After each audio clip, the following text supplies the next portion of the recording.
All right, welcome everyone. Welcome back to the 30-something podcast. I'm your co-host, Josh, and we have a really special show today, and we have a major announcement to make at the end of the show. But we're going to do something a little different today. We're just going to have a short topic. We're going to talk about Thompson. And oh, yeah, I'm back. Y'all thought I left? I came back like I left something. What up? Yeah, welcome back to the 30-something podcast. But you had an interesting trip, I guess, last week while you were gone. Why don't you tell us about this trip? Yeah, so I was actually in Washington, D.C. Last week for the National Urban League. That's the organization I'm a part of. That's all about advocacy for African Americans and other people who are disenfranchised and need, somebody to provide a voice for them for things they need. And in Washington, D.C., I went to this legislative policy conference that's hosted by the National Urban League, where they talked about different issues that affect those who don't have a voice that is heard in Washington, D.C., and ultimately get like some policies and legislation performed or passed. So say that again. Some policies and registrations. I'm just going to policy and legislation. Do it now. Policies and legislation that will provide some of the things that those who are disenfranchised need. And it was actually a very interesting week while I was up there. I got to meet some very influential people. I got to meet the Nancy Pelosi, Chuck Schumer. I actually got to sit in on the audience of State of Black America filming that was hosted by Roland Martin.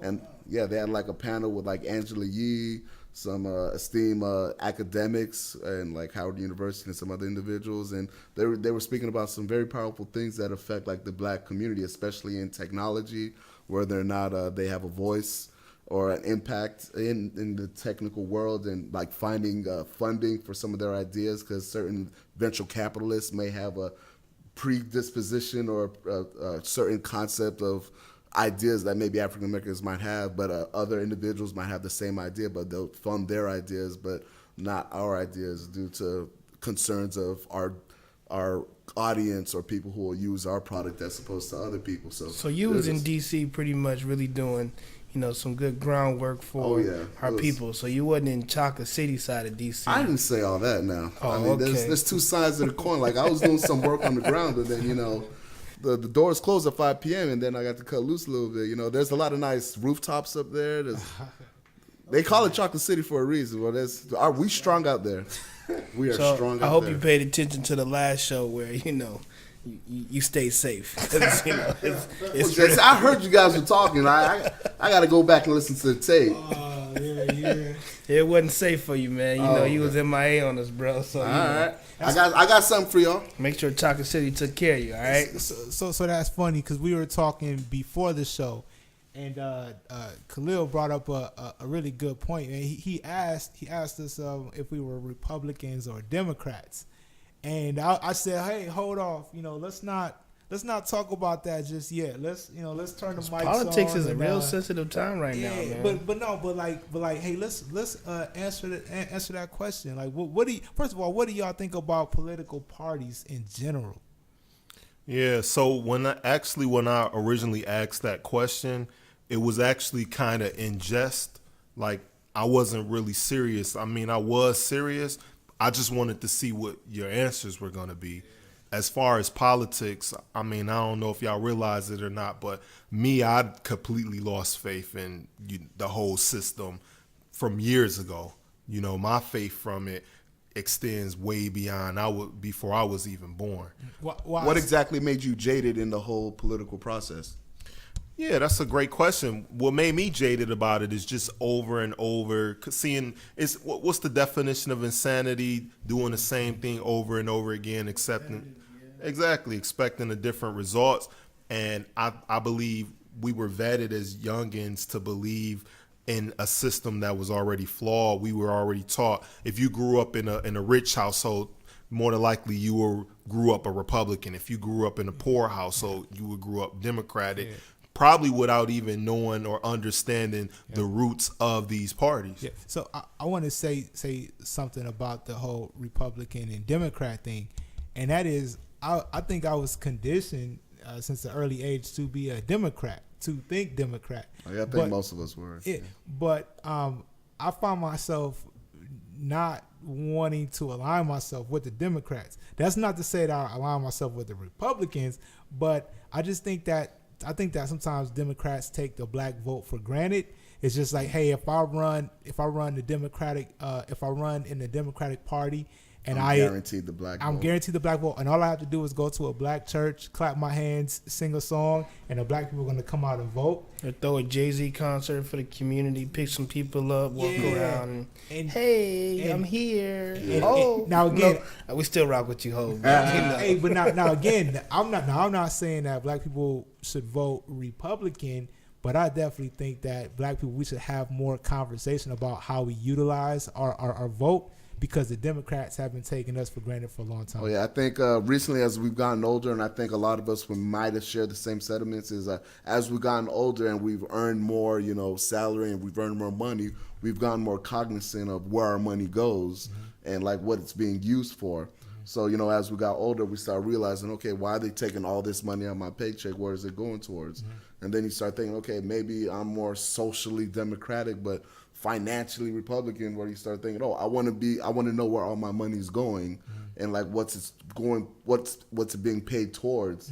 Because the whole concept of being Republican is like remove the power from the government and put it more so on the individual, whereas the Democrat is put more faith in the government and have more regulation. And that's a different, two different sides of the coin of how do you feel. But they play with each other. I mean, they work and coincide with each other regardless. So really, I mean, it's a double-edged sword. And something that you said is, you said socially democratic and maybe financially Republican. I heard a lot of people say that. It's funny to say that because do I think now again I'm about to sound like I'm a Fox News analyst or something right now, but I'm not. But the Hannity over here. No, but I'm not. But it's like when I think about the Democratic issues, I hear, not something about like integration, or what's the word I'm looking for? Immigration. So I think about immigration. I think about things that impact gay and lesbian, the LGBTQ community, maybe black. So like they're grouping all of these groups in.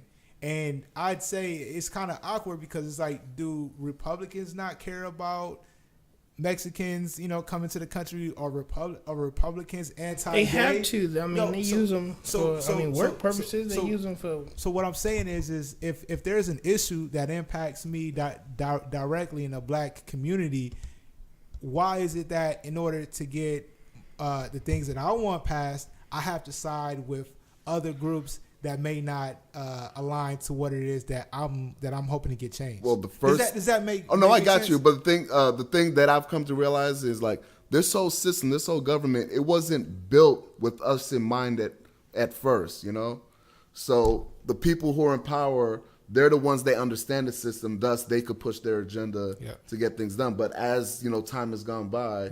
People who have more influence, they could exude their influence on the system and get their agenda, facilitate. That's why I think the LBGTQ group, like they've really galvanized and built a strong following. That's why they're able to get a lot of their agenda and a lot of their legislation passed through. So it's a matter of just recognizing that there's power in numbers, and then once you get your group together and get your contingent.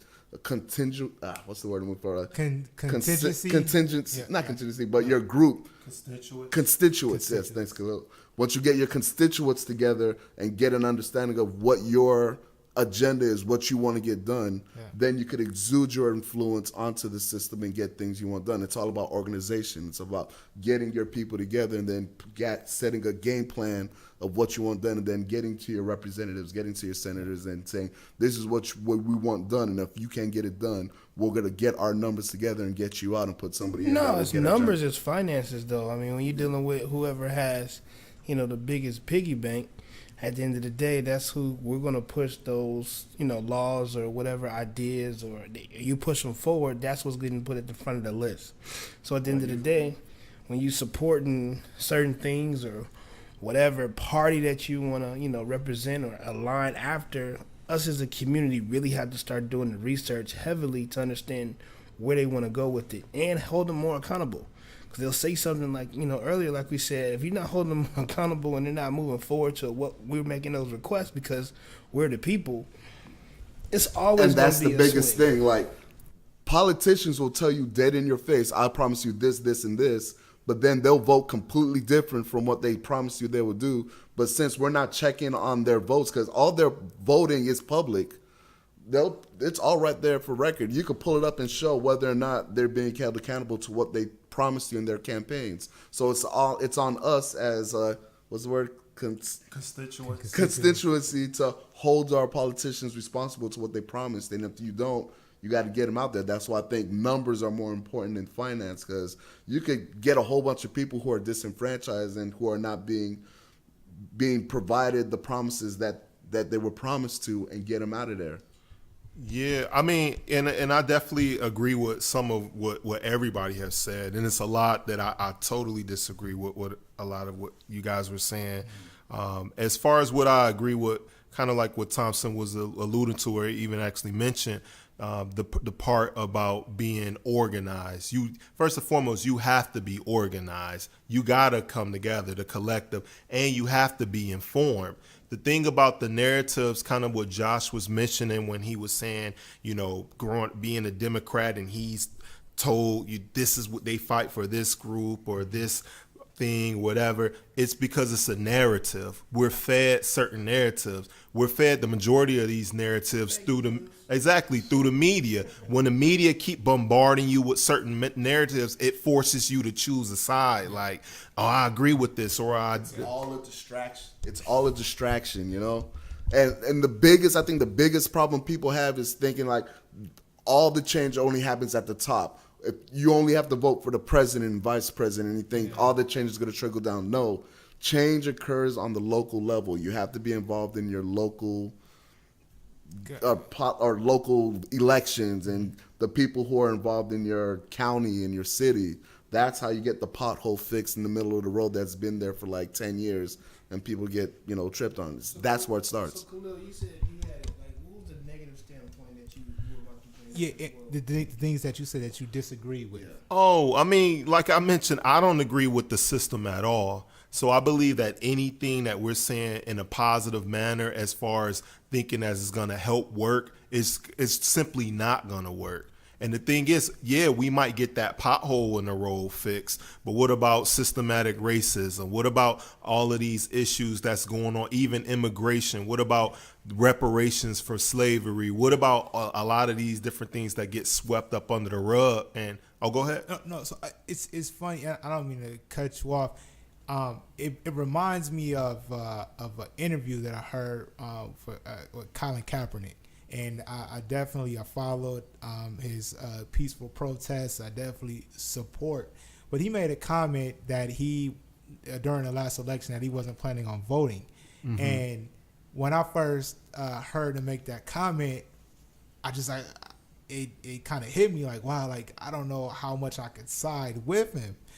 But then we fast forward, and during this time, we have two people who are running for the president, and I can't say that I personally sided with either one of them.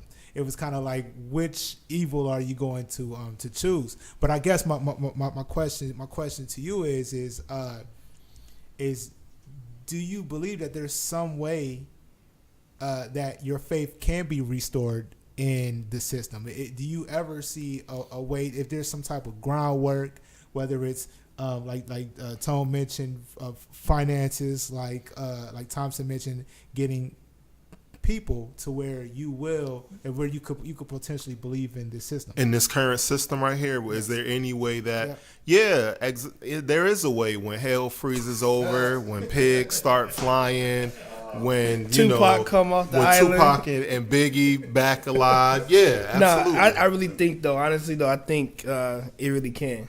And I talked about it a little bit earlier on the show where, I mean, shout out to my man Stan Lee, but, coming up with that comic book Wakanda and Black Panther, right?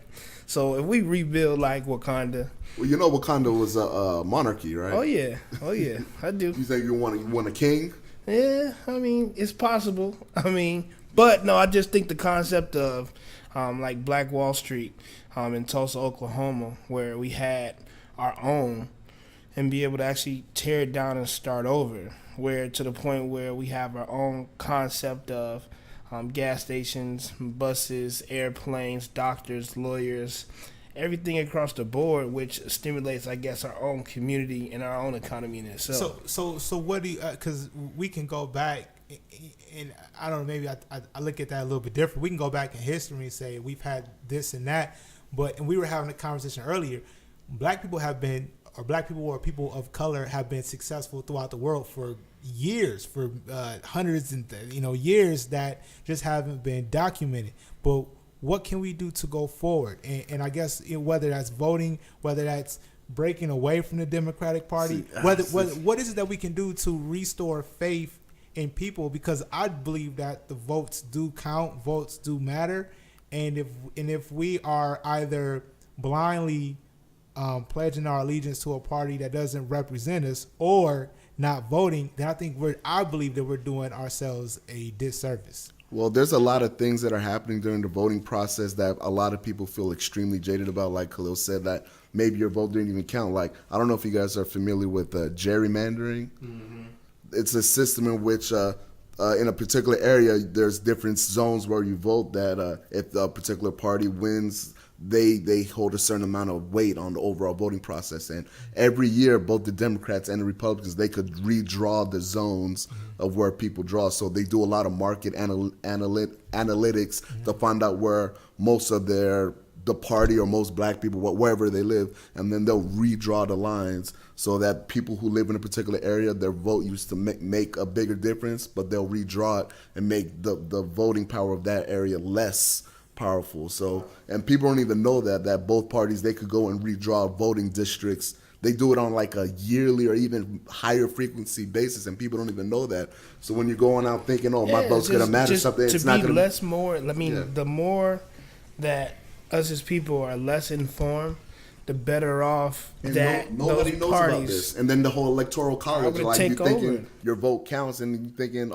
I'm voting for this and it wins, but the majority of your state or the majority of your district votes another way, all the voting power goes to that other way. So then it's like, let me ask you guys a question real quick. Just a quick question, right? So we're discussing the political process, if you will, over here in America. And what we do, or well, let's say the United States of America. Mm-hmm. And we do know that our military is involved in so many different countries around the world, and they overthrow governments or they participate in it. And you know how the one thing they say, the one running joke where the United States is bringing democracy, quote unquote democracy, to that country, bringing freedom, right? And we're told this stuff on the news, but we don't know about these countless innocent children, these mother, father, babies getting destroyed by drone strikes. We don't hear about this stuff, and if we hear about it, we don't really take it seriously because it's not happening to us. But we don't realize that the people that's in power over here are affecting that. Not only the vote about the pothole in the street, but the vote about to keep on striking in these countries that we're told is an enemy, or they're bombing their quote unquote dictator or whoever their ruler is doing something to their citizens. So we're gonna go in there. When I don't want to say weird, because I'm not gonna. So I see why you feel jaded, I guess, to really not, I guess, have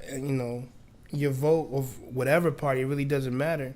I mean, for God's sakes, you from Michigan, and nobody has still been held accountable for this Flint incident in the water. Man. On soil of our home grounds that we pay our taxes to. That's an issue that everybody's just still sweeping up under the rug. People still being sick and dying of lead poison. I mean, it's real. And that's real. And what was that? I remember when we were working together, and you were trying to band together. You're not even from Flint. You from Ohio, though. You from the next state over, and you from a city that, it's bigger than Flint, but they can be cousins, right? I'm sure it's some people from Flint who got some family. But to speak about Cleveland. War or even going over to other countries, and our government, participates in different countries, and not to take care of home, it's just kind of like a slap in the face sometimes. I mean, Katrina, we could talk about, Puerto Rico. Yeah. I mean, it's that's home team. A lot of this is home team, and like Khalil was saying, like there's this narrative, and I don't want to sound like unpatriotic, but like we're only getting one side of all these conflicts. We're painted to be like we're the good guys. Like no matter what we're doing, we're on the right side, and everybody on the opposite end of us is on the wrong side. We truly don't know what some of these conflicts are and what they stem from, and it's all based on the narrative we get from our news, which is probably already biased in some way, shape, or form anyway. So it's crazy. It's a lot of things that we really don't know. I'm interested. If you're listening, I would like to know. We would like to know, and what do you think about this conversation? We had varying points. And I had no idea how everyone would respond. So, it definitely was interesting. And I don't think this is a one-time conversation. I definitely think that there's a lot of people who may feel like I do or feel like, Khalil or somewhere in the middle like Thompson and Tone. So, hey, just drop a comment. Let us know what do you think about what you just heard. Oh, yeah, if you think we're, not talking, we're talking out our ass on something, please let us know, because we're not here like we're not some political strategists or anything. We're just talking. They already know it's the best thing going since I was home. City to city, city to city, you already know what I'm talking about. Conversation rule the nation. This ain't just pimping, it's the best pimping. God bless me with the strength to forever be swagged up and Gucci down. Hey, what's up, guys? It's the 30-something podcast. It's your boy Thompson. We got a couple of announcements that we want to let you guys know. First and foremost, You're back, right? That's the announcement. Yes, I'm back. Oh, back okay. like I never left. I'm telling you, I'm gonna get you guys for. I don't know, because AJ was pretty dope, man. We was just like, hey, man. I was like, who was the other host of the show, man? I forgot, man. Oh, wow. You guys go Tom Brady out my chair. You know how Tom Brady got his job? Drew Bledsoe got knocked out, and then he missed one game, and now Tom Brady come take no. You're going to end up like Eli Manning. You ain't start the first game, so we're going to tarnish your career for one Anybody start. who wants to see, come get it. Shout out to my New York Giant fans. But, yeah, I guess some of the main items we want to address is we got like a couple of more episodes we got left before we take a little hiatus and bring back the podcast bigger, stronger, faster than ever. We got a lot of big things that we have planned for the podcast. Whole new infrastructure, whole new topics, whole new engagement with the fans and the listeners. We're going to bring something very, very good for you guys, and you guys are really going to appreciate it. Yeah, absolutely. And in the meantime, make sure you follow us on Instagram, podcast 30-something, so you can stay up to speed with some of the things that we have going on. And if you're in Charlotte, North Carolina, just look. We don't give too much information out, but just stay tuned to a very special event that will be coming. It's a to very Charlotte, select North event. Carolina. That's a little private event just for our core listeners. We go take care of y'all for rocking with us for so long. Absolutely. All right, hey, that's it. So we'll be back same time, same place. Everybody be blessed. 30-something podcast. What is this? What are you looking at?